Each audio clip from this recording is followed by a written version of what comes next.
दोस्तों, logistics and transportation sector को किसी भी देश का इकोनॉमिक लाइफलाइन माना जाता है।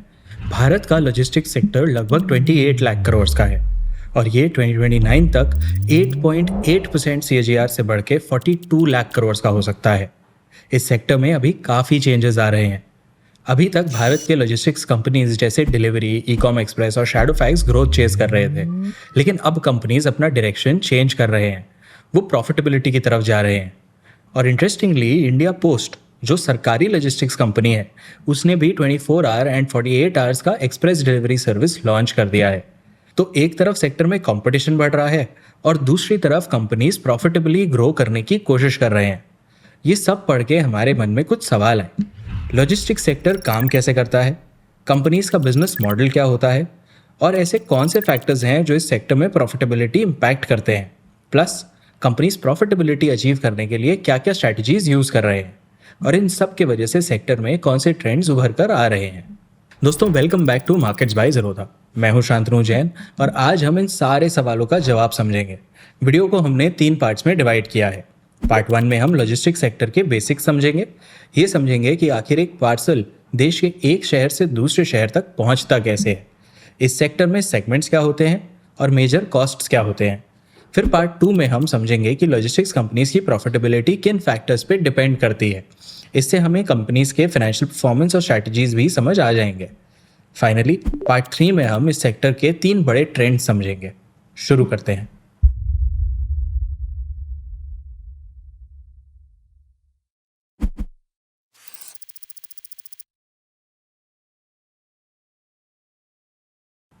भारत का लॉजिस्टिक्स सेक्टर लगभग $200 बिलियन का है। इसमें ट्रांसपोर्टेशन, वेयरहाउसिंग और एंसिलरी सर्विसेज आते हैं। इस वीडियो में हम ट्रांसपोर्टेशन पे फोकस करेंगे। मान लो आप दिल्ली में हो और आपने बैंगलोर से कोई सामान ऑर्डर किया है।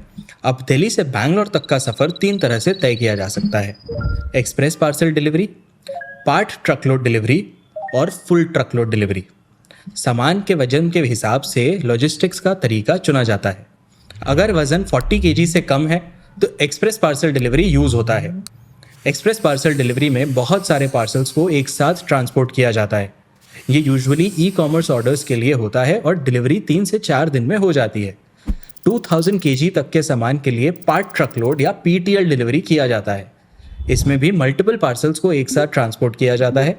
फुल ट्रकलोड या FTL में पूरा ट्रक सिर्फ एक ही सेलर के सामान से भरा जाता है और ये डायरेक्टली कस्टमर तक पहुंचाया जाता है। ये usually FMCG, pharma, auto components और कमोडिटी सेक्टर्स में यूज़ किया जाता है। सेक्टर के स्ट्रक्चर को समझें तो आज के दिन एक्सप्रेस पार्सल डिलीवरी और पार्ट ट्रकलोड में ऑर्गेनाइज्ड प्लेयर्स के पास 30 to 40% मार्केट शेयर है, लेकिन फुल ट्रकलोड में ऑर्गेनाइज्ड प्लेयर्स के पास सिर्फ 8 to 10% मार्केट शेयर है। ऐसा शायद इसीलिए क्योंकि FTL एक हद तक कमोडिटाइज्ड बिजनेस है, ज़्यादा डिफरेंशिएशन नहीं होता है। और ये सारा जो मार्केट शेयर अभी ऑर्गेनाइज्ड प्लेयर्स को मिला है, ये भी मोस्टली 2017 के बाद मिला है, जब GST आया। GST के पहले कंपनी हर स्टेट में छोटे छोटे गोडाउन सेटअप करते थे, क्योंकि हर स्टेट में टैक्स रेट्स अलग होते थे। तब लॉजिस्टिक्स भी फ्रेगमेंटेड था। लेकिन GST आने के बाद कंपनीज ने अपने स्कैटर्ड गोडाउन्स को कंसोलिडेट करके बड़े हब्स बना लिए। मार्केट में पैन इंडिया लॉजिस्टिक्स की अपॉर्चुनिटी बन गई और ऑर्गेनाइज्ड प्लेयर्स मार्केट में आने लग गए। इस दौरान जियो भी लॉन्च हुआ था। सस्ती इंटरनेट ने देश भर में ऑनलाइन शॉपिंग का पेनिट्रेशन बढ़ा दिया, तो जाहिर है कि ई-कॉमर्स भी बढ़ने लगा। जहां फाइनेंशियल ईयर 17 में e-commerce parcel volume 80 to 90 crore था, वहीं फाइनेंशियल ईयर 21 में ये 200 करोड़ हो गया, यानी 4 साल में डबल से ज़्यादा। और अब तो सरकार भी लॉजिस्टिक्स इंफ्रास्ट्रक्चर बेहतर करने की कोशिश कर रही है। इसके लिए कई सारी स्कीम्स जैसे कि नेशनल लॉजिस्टिक्स पॉलिसी, PM गति शक्ति प्लान, भारत माला परियोजना, ये सारे लॉन्च किए गए हैं। लेकिन जो प्लेयर्स मार्केट में आए थे, ये सब ग्रोथ के पीछे भाग रहे थे, चाहे वो लॉस पे ही क्यों ना हो। डिलीवरी, जो आज भारत की सबसे बड़ी लॉजिस्टिक्स कंपनी बन गई है, वो फाइनेंशियल ईयर 2024 तक लॉस में ही थी। फाइनेंशियल ईयर 25 में डिलीवरी ने पहली बार नेट प्रॉफिट रिपोर्ट किया। बाकी कंपनीज भी अब प्रॉफिटेबिलिटी की तरफ जा रहे हैं।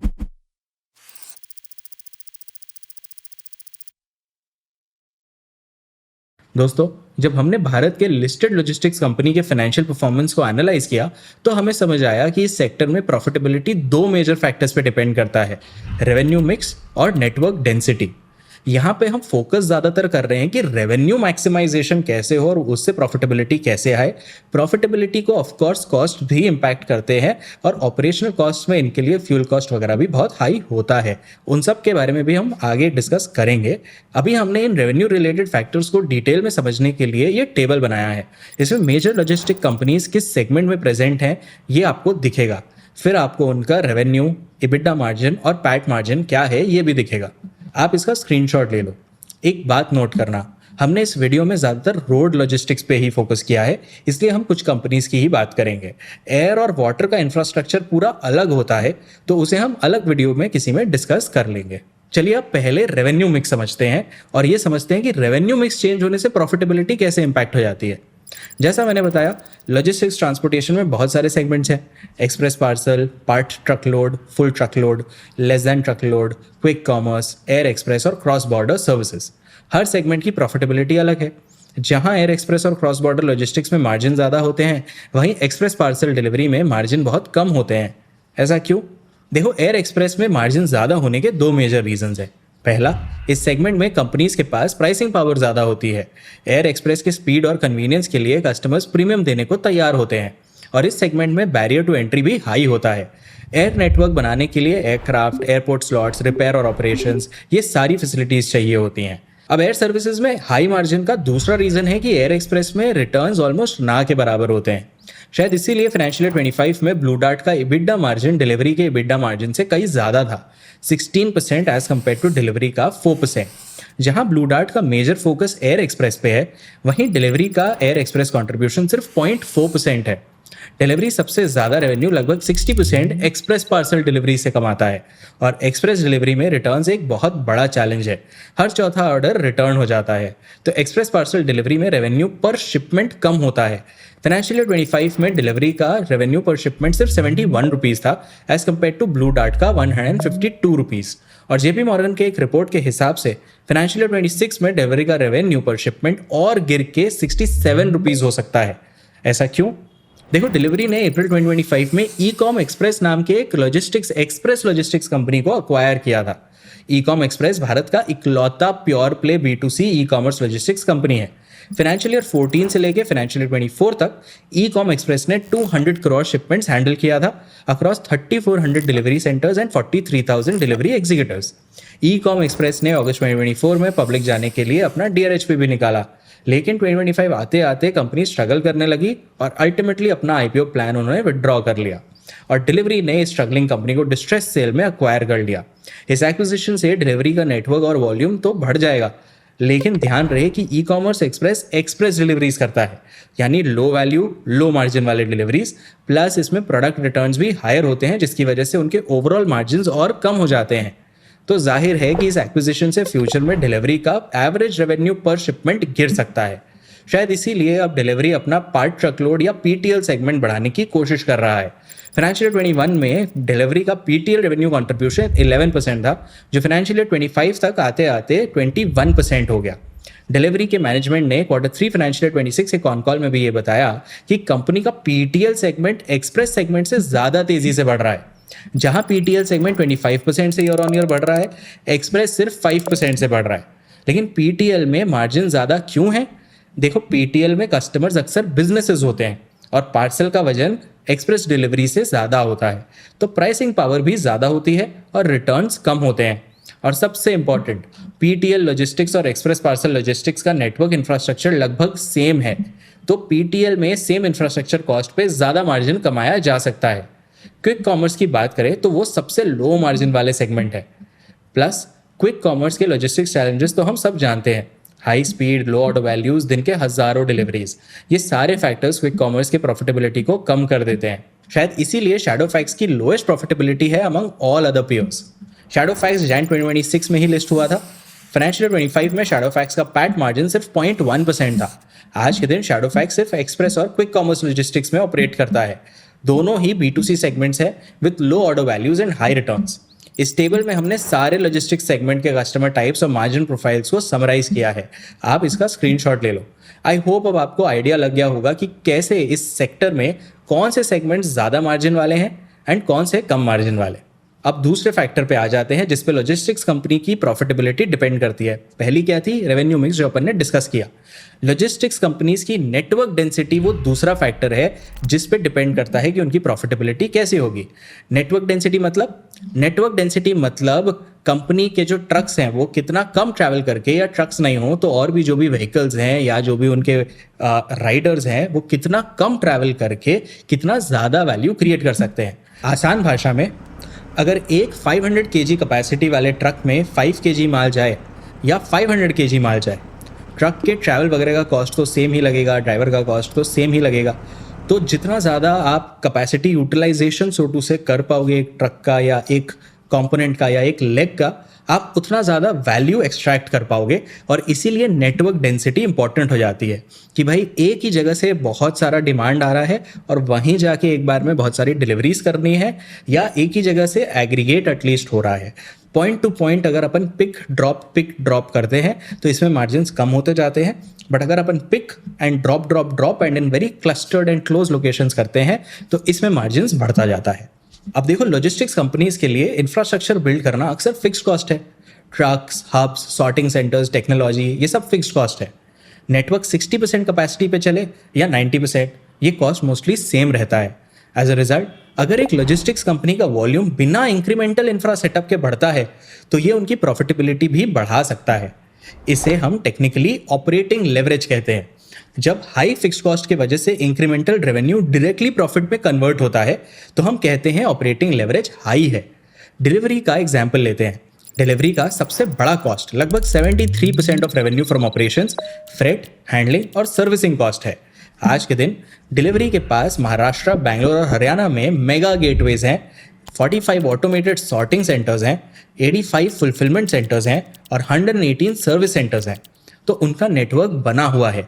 अब वॉल्यूम देखें तो Q3 फाइनेंशियल ईयर 26 में हाई फेस्टिव डिमांड और ई कॉम एक्सप्रेस एक्विजिशन की वजह से डिलीवरी का express parcel volume 43% year on year बढ़ गया। इस एक क्वार्टर में कंपनी का इबिडा 421 करोड़ था।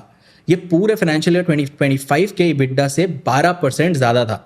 ऐसा इसीलिए हो पाया क्योंकि कंपनी का नेटवर्क ऑलरेडी बना हुआ था। अब ज़्यादा पार्सल से वो इस नेटवर्क को भर रहे हैं और हर एक्स्ट्रा पार्सल पे प्रॉफिट कमा पा रहे हैं। लेकिन जहां एक तरफ हाई ऑपरेटिंग लेवरेज का हाई वॉल्यूम में फायदा होता है, वहीं लो वॉल्यूम में इसका नुकसान भी है। TCI एक्सप्रेस को ये देख लो। फाइनेंशियल ईयर 23 से फाइनेंशियल ईयर 25 के बीच TCI एक्सप्रेस का रेवेन्यू लगभग 2% गिरा, लेकिन कंपनी की EBIT लगभग 38% गिर गई थी। शैडो फैक्ट्स की बात करें तो कंपनी की ऑपरेटिंग लेवरेज बाकी कंपनी से कम है। क्यों? शैडो फैक्ट्स के P&L का ये स्क्रीनशॉट देखो। कंपनी के अदर एक्सपेंसेस टोटल एक्सपेंसेस का लगभग 85% कंट्रीब्यूट करते हैं, और जब हमने अदर एक्सपेंसेस का ब्रेकअप देखा तो पता चला कि इसमें सबसे बड़ा कंट्रीब्यूशन लगभग 84% पार्टनर एक्सपेंसेस और ट्रांसपोर्टेशन चार्जेस का है। ये partners mostly gig based delivery partners होते हैं, तो हाई वॉल्यूम के टाइम शैडो फैक्ट्स ज़्यादा डिलीवरी पार्टनर्स जोड़ लेता है। ट्रांसपोर्टेशन भी शैडो फैक्ट्स के लिए एक हद तक वेरिएबल कॉस्ट है। हाई वॉल्यूम के दौरान कंपनी ज़्यादा ट्रक्स या ज़्यादा व्हीकल्स लीज कर लेती है और बढ़ते वॉल्यूम का डायरेक्ट असर उनके मार्जिन्स पे नहीं पड़ता। बेसिकली एक लॉजिस्टिक्स कंपनी अपना नेटवर्क डेंसिटी इंप्रूव करके रेवेन्यू बढ़ा सकती है, और अगर कंपनी की ऑपरेटिंग लेवरेज हाई हो तो ये इंक्रीमेंटल रेवेन्यू प्रॉफिटेबिलिटी में कन्वर्ट हो सकता है। इस टेबल में हमने मेजर लॉजिस्टिक्स कंपनीज, उनके नेटवर्क डेंसिटीज और स्ट्रैटेजीज को समराइज किया है। आप इसका भी स्क्रीनशॉट ले लो। तो दोस्तों, लॉजिस्टिक्स कंपनीज प्रॉफिटेबिलिटी बढ़ाने के लिए पार्ट ट्रकलोड जैसे हायर मार्जिन सेगमेंट्स में फोकस कर रहे हैं और अपने नेटवर्क डेंसिटीज इंप्रूव कर रहे हैं। इस सेक्टर में प्रॉफिटेबिलिटी अक्सर स्केल पे ही मिलती है, एंड स्केल के लिए टेक्नोलॉजी चाहिए, लार्जर नेटवर्क चाहिए और बहुत सारा डिमांड डेंसिटी चाहिए, जो जेप्टो, स्विगी, जोमैटो वगैरह क्रिएट करते हैं लॉजिस्टिक्स कंपनीज के लिए। किसी भी लॉजिस्टिक्स कंपनी को अक्वायर भी करके ग्रो किया जा सकता है, नए सेगमेंट्स में खुद भी एंटर किया जा सकता है, जैसे आज के दिन क्विक कॉमर्स में हम देख रहे हैं कंपनीज को एंटर करते हुए। और यही 3 मेजर ट्रेंड भी हैं जो अभी लॉजिस्टिक्स सेक्टर को इम्पैक्ट कर रहे हैं। सेक्टर में कंसोलिडेशन हो रहा है, टेक्नोलॉजी को लेवरेज करने की कोशिश की जा रही है और क्विक कॉमर्स का फास्ट ग्रोथ है। Of course cost side US Iran war की वजह से बढ़ते क्रूड ऑयल का इम्पैक्ट भी है, बट वो मोर ऑफ अ शॉक है, लॉन्ग टर्म ट्रेंड नहीं है। चलिए अब इन तीनों लॉन्ग टर्म ट्रेंड्स को डिटेल में समझते हैं। इससे हमें यह समझ आएगा कि इन ट्रेंड्स के पीछे कारण क्या है और अलग अलग कंपनीज पे इसका क्या इम्पैक्ट है।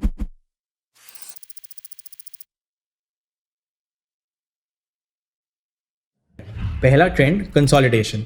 जैसा मैंने बताया, डिलीवरी ने अप्रैल 2025 में ई कॉम एक्सप्रेस अक्वायर किया था और डिलीवरी के मैनेजमेंट ने फाइनेंशियल 26 के कॉन कॉल्स में कहा कि इस सेक्टर में और कंसोलिडेशन हो सकता है। देखो, फाइनेंशियल 2022 तक लॉजिस्टिक्स कंपनी को ई कॉमर्स ग्रोथ के वजह से एक बड़ा बूम मिला। E commerce market places logistics companies के बड़े क्लाइंट्स बन गए थे, लेकिन फाइनेंशियल ईयर 24 आते आते ये ग्रोथ रेट थोड़ा कम हो गया। ऐसा क्यों हुआ? क्योंकि अब ई कॉमर्स कंपनीज अपना इन हाउस लॉजिस्टिक्स बिल्ड करने लग गए हैं। आज के दिन अमेजन, फ्लिपकार्ट और मीशो भारत के टोटल पार्सल वॉल्यूम का 80% से ज़्यादा ड्राइव करते हैं और इन तीनों ने अपना इन हाउस लॉजिस्टिक्स आर्म बना लिया है। अमेजॉन ने अमेजॉन ट्रांसफर सर्विसेज बनाया, फ्लिपकार्ट ने ई कार्ट और मीशो ने वेलमो। और ये बैकवर्ड इंटीग्रेशन काफ़ी सीरियस है। फॉर एग्जाम्पल, फाइनेंशियल ईयर 24 में वेलमो ने मीशो के बस 30% शिपमेंट्स हैंडल किए थे, पर फाइनेंशियल ईयर 25 में ये बढ़ के 67% हो गए। मीशो के इस मूव ने मानो ई कॉमर्स एक्सप्रेस के पूरे बिजनेस को रातों रात बर्बाद कर दिया। फाइनेंशियल ईयर 24 में ई कॉम एक्सप्रेस का 50% से ज़्यादा रेवेन्यू सिर्फ मीशो से आया था। तो जब मीशो ने वेलमो लॉन्च किया, ई कॉम एक्सप्रेस का डिलीवरी वॉल्यूम काफ़ी गिर गया, लॉसेस बढ़ गए और कंपनी का वैल्यूएशन 80% गिर गया, फ्रॉम 7300 करोड़ टू 1400 करोड़। और डिलीवरी ने ई कॉम एक्सप्रेस को 1400 करोड़ में अक्वायर कर लिया। तो क्लियरली, अगर किसी लॉजिस्टिक्स कंपनी का क्लाइंट कंसंट्रेशन हाई है तो ये उनके पूरे बिजनेस मॉडल को खतरे में डाल सकता है। आज के दिन शैडोफैक्स का क्लाइंट कंसंट्रेशन काफ़ी हाई है और ये उनके लिए एक बड़ा रिस्क बन सकता है। फाइनेंशियल 25 में कंपनी का लगभग 75% रेवेन्यू सिर्फ टॉप 5 क्लाइंट से आया था, जैसे कि मीशो, फ्लिपकार्ट, जेप्टो वगैरह। लास्ट 3 इयर्स में ये नंबर इंप्रूव ज़रूर हुआ है। 2023 में ये 85% के आसपास था, बट अब भी कॉन्सेंट्रेशन रिस्क तो हाई है। जेपी मॉर्गन रिपोर्ट के हिसाब से अगर ई कॉमर्स ग्रोथ स्लोडाउन चलता रहा तो कंपनीज की प्रॉफिटेबिलिटी नहीं बढ़ पाएगी। ऐसे में या तो ये कंपनीज प्राइस बढ़ा सकते हैं या फिर इन्हें कोई बड़ा प्लेयर अब्जॉर्ब कर लेगा। लेकिन डिलीवरी के सीईओ साहिल बरुआ के हिसाब से ई कॉमर्स प्लेयर्स का ये इनसोर्सिंग ट्रेंड, जिसमें वो अपने खुद का लॉजिस्टिक्स वर्टिकल खड़ा कर रहे हैं, ये जल्द ही रिवर्स हो सकता है। उन्होंने Q2 फाइनेंशियल ईयर 26 के कॉन कॉल में कहा कि ये जो इनसोर्सिंग या self logistics e commerce companies अभी कर रही है, ये उनके लिए लॉस मेकिंग है और वो शायद वापस आउटसोर्स करने लग जाएं। और जहां एक तरफ ई कॉमर्स मार्केट प्लेसेस का थर्ड पार्टी लॉजिस्टिक्स कम हो रहा है, वहीं दूसरी तरफ D2C ब्रांड से डिमांड बढ़ रहा है। आज के दिन D2C brands in house logistics नहीं अफोर्ड कर सकते हैं, तो ये पूरी तरह थर्ड पार्टी लॉजिस्टिक्स पे डिपेंडेंट है। इस सेक्टर का दूसरा मेजर ट्रेंड है टेक्नोलॉजी का मोड। कंपनीज अब अपने इंफ्रास्ट्रक्चर और एसेट्स नहीं बल्कि टेक्नोलॉजी को मोड बनाने की कोशिश कर रहे हैं। क्यों? इसके हमें 3 मेजर रीजन समझ आए। पहला, ऑटोमेशन से कंपनीज अपने कॉस्ट कम कर सकते हैं। जहां मैनुअल सॉर्टिंग का कॉस्ट लगभग 18 to 20 रुपीज पर पार्सल होता है, वहीं ऑटोमेटेड सॉर्टिंग का कॉस्ट सिर्फ 6 to 8 रुपीज पर पार्सल होता है। प्लस जेपी मॉर्गन रिपोर्ट के हिसाब से लॉजिस्टिक्स कंपनीज को हर साल वेजेस पे 8 to 10% कॉस्ट इन्फ्लेशन बेयर करना पड़ता है। ये भी ऑटोमेशन से कम किया जा सकता है। बढ़ते ऑटोमेशन का दूसरा रीजन है कस्टमर स्टिकीनेस इंप्रूव करना। देखो, जब एक क्लाइंट कोई लॉजिस्टिक्स कंपनी का एपीआई अपने ऑर्डर मैनेजमेंट सिस्टम में इंटीग्रेट कर लेता है, तो स्विच करना सिर्फ प्राइसिंग का सवाल नहीं रह जाता, पूरा इंटीग्रेशन वापस करना पड़ता है।